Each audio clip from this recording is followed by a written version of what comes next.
Les travaux de la 26e session du Conseil national de l'enseignement technique et professionnel viennent de prendre fin ici à Owando. 3 jours de discussion, 3 jours de débat autour d'une thématique visant à impulser l'action du ministère dans le processus de la modernisation de l'offre de l'enseignement technique et professionnel. Dans la capitale de la cuvette, les membres du Conseil ont adopté au total 21 recommandations, une feuille de route qui devrait conduire l'action du ministère. Je vous propose donc de suivre un extrait de ces recommandations. En vue d'arrimer la formation de l'École nationale moyenne d'administration à celle de l'École nationale d'administration et de magistrature, le Conseil national de l'enseignement technique et professionnel recommande l'ouverture progressive de nouvelles filières de formation, à l'instar de la coopération au développement, le partenariat public-privé, l'administration pénitentiaire, l'administration des collectivités locales, le commerce et le tourisme. Soulever des problèmes et émettre des pistes de solutions, eh bien c'est cela le sens de ce conclave.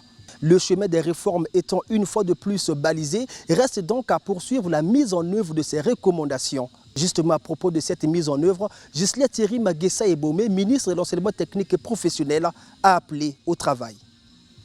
Il est une chose que de définir une feuille de route, mais il y a une autre, plus importante et plus contraignante.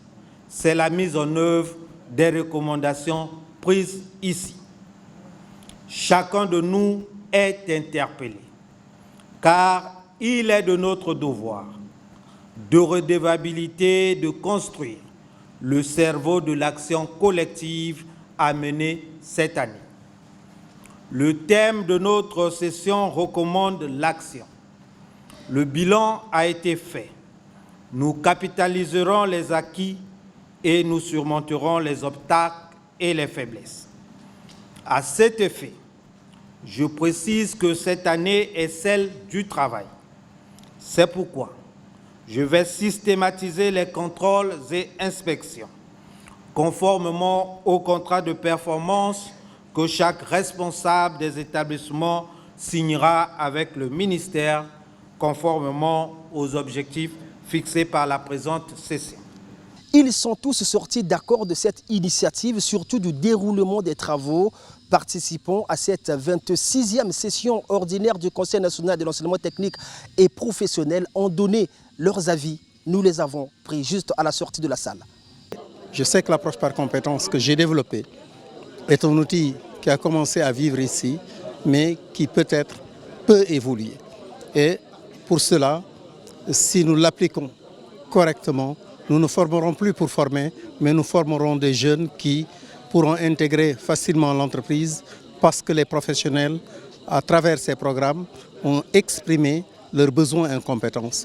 Ces recommandations, même si ce n'est pas toutes au même moment, mais il faudrait que ça se réalise. Parce que là-dedans, nous, en tant qu'enseignants, parce qu'avant d'être syndicalistes, nous sommes d'abord enseignants de ces sous-secteurs de l'éducation.